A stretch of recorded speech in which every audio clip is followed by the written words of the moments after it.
Phil, it's that time of the 6 months where we look back on what's happened in the past transfer window. When you looked at the start of this window, the January 2021 window, what were you trying to achieve? I think 3 things: keep the team together and the squad together. See if we could improve the squad and the first 11 if we could. That was always going to be a challenge in this window, I think. And the third thing was look again at the players who were on loan and see if we could find better opportunities for those who weren't playing. So if we come to sort of looking through some of the things in more detail, probably the 2 biggest deals, both in and out, were ones that were almost done in the summer in terms of Saman coming in and Sai leaving.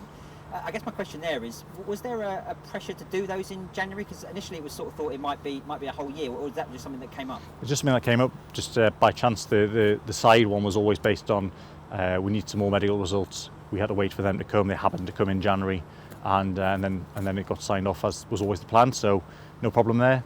And with Saman, it was initially a season-long loan, but it was always the intention of all parties of both clubs and Saman to make that permanent. And again, it just happened to be that we got the paperwork done in January. So, but it doesn't change anything in terms of money in and out. It was just dotting the I's, crossing the T's. Do you think it gives him a little bit more confidence and stability though, knowing that bit's done? Possibly, you'd have to ask him. Maybe, I don't know. Another thing that obviously got lifted off his shoulders was the issue in terms of the suspension he had in the past. There was the FIFA found in his favour with his appeal against that punishment that he got. So that was good for him, and I guess that's good for us. In terms of additions to the squad, there was one at the very end of the window, which was Winston Reid coming in. Thomas has obviously spoken since about needing some extra centre-back cover. Was that the basic thinking? We needed some extra defenders? Yeah, simple. Really, we were down to 2. The situation with Charlie is he's got an illness, which means that he's kind of a bit in and out at the minute. So we can't rely on him to be available at a moment that potentially would need him to play. So better to have that cover come in. Pontus will be back at some point. I haven't never worked with Winston, but he was at FCM and Rasmus has coached him before, so we have a good connection there. We know he's a good guy, so even if he isn't contributing on the pitch, we know he'll contribute off it. That doesn't seem like an archetypal Brentford deal in so much of his age and being alone. Was it a very specific idea just for a very specific purpose? Yeah, exactly. So I don't think long term we're short of centre backs. Don't forget we've got John Vier out on loan who's got an injury at the minute. We know he'll come back in the summer with him being injured and be with us next season, and then Charlie hopefully will get over the illness and he'll be available long term. Pontus is on a long term contract, as is Mads, as is Ethan. Luca Ratch is coming back from loan, so we're not short of centre back. So it was really a short term niche for the next few weeks. Luca was one of those I was going to come to next in terms of the players that was out on loan in the first half of the season and then came back. Luca and Jan Zamburik were those 2. How did those loans go, and what's the thinking for them in the second half of the season? So Luca played and then got injured and was out for the rest of the second half of that loan. He was completely injured, so that's why he's come back. He's still rehabbing with us. Hopefully get him back in a month or so, and then he'll be hopefully getting fit and available for selection. Jan's loan was a bit disappointing. He didn't play anywhere near as many minutes as we thought he perhaps could have or should have. But on the flip side of that, the fact he's come back here when we've had a couple of injuries in midfield and he's got some minutes in our team now since he returned is a good thing. So in some sense that was a convenient timing, and he can contribute for us. 2 players left on loan this window. Ellery Balcom, who's gone into Doncaster and is already making a name for himself, and we've got goalkeepers. Dominic Thompson perhaps slightly different because he was the second choice left back through the first half of the season. That might have raised some questions about the cover in that position. Yeah, well, Dom's been with us for 18 months now and not really got a run of games that he needs. I think it's vital for any player to get a run of games to see where he really is. Don't forget that Dom came from Arsenal's youth team, so he's never had a run of games in senior league football. He's always played minutes here and there. So we really needed him to go and now and play those minutes and see what he can do with a view to come back in the summer and competing for us next year. We have cover. We've got plenty of players. Obviously, Ruslev coming back. I know they're not natural left backs necessarily, but Ruslev obviously coming back into the squad is good for us. Tariq's done great when he's played at full back as well. Mads Beck-Sorensen can play that role as well. So I don't think we're short of players. And sometimes it's just as important to get a player to get minutes, because that means you're going to get the most out of him long term. With Ellery, he was at Viborg over a year ago now.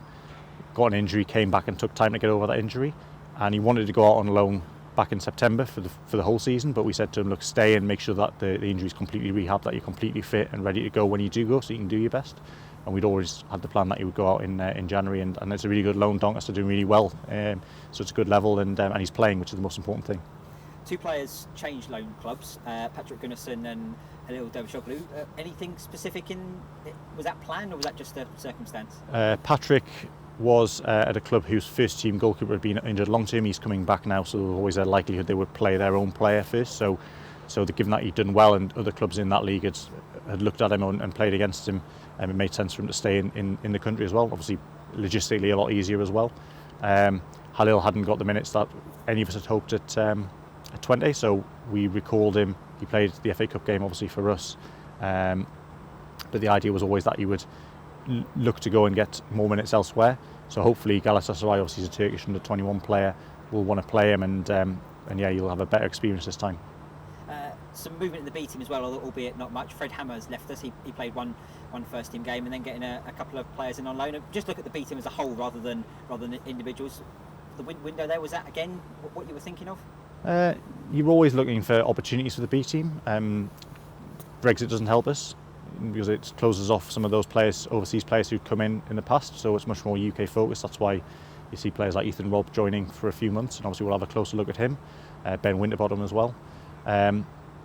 But yeah, look, it's there's always a lot more turnover, I think, in the summer when players come out of clubs, out of contract, and you've got opportunity. Like when Marcus Force came out of contract, for example, it's always going to be much more happening in the summer, but we're always looking for opportunities, and we've had quite a lot of trialists this year as well. I think that's there's an opportunity potentially there with trialists because non-league just isn't being played at the minute. There's no games, so players are, young players aren't playing minutes, so they need to come and play with us, get fit. It's a good experience for them, and if they do well, we can keep them a bit longer. You mentioned at the start about one of the aims was to add to the squad if you could. So was there any, apart from Winston Reid, of course, who came in, was there anything else that could have happened, either in or out? We did look at a few players. We made some offers with players. Just a tricky window. I mean, when there's not much movement happening, there's not much movement of players. It just gets a bit bogged down really, and prices probably we felt were a little bit high. So yeah, we definitely tried, but it's all got to come together in terms of the right player who's going to improve what we've got in the right position at the right price, and it didn't happen this time. And in terms of players leaving, did you have to fend off any bids?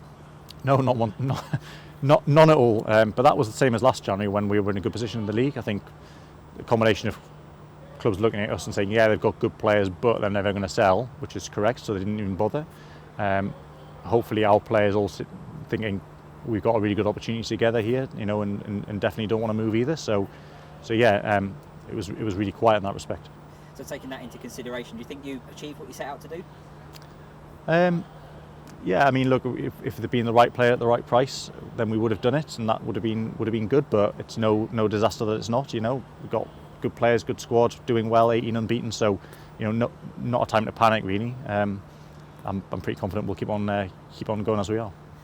Final question then. We sit here just an hour or so before we play Bristol City. The fans might see this a bit afterwards, so events could conspire against us. But yeah, how would you assess what you're seeing so far in terms of the season and where that sets us up for the last 2 or 3 months? Well, we've been doing great, and so hopefully we don't have a bad result tonight. Otherwise, I'll look stupid now, won't I, saying that we're doing good? But no, it was a slowish start. But again, always that adaptation for players, new players coming in. Ultimately, we've not lost an 18 and not really looked like losing too much as well. There's not been too many games in that run where we were lucky to get a point there, or all three. Probably more that we were maybe unlucky not to win a couple more games. Swansea away, for example, Blackburn at home. So yeah, I think we've got to be happy with what we're seeing. Always room for improvement. Not getting too carried away. Doing fine. Doing good. I think everyone just needs to keep going and keep on trying to improve as well. They can't just sit here saying, well, we're 18 unbeaten, we've cracked it. This is us. We're doing as well as we can. Let's try and get better, and let's try and go another 18 unbeaten.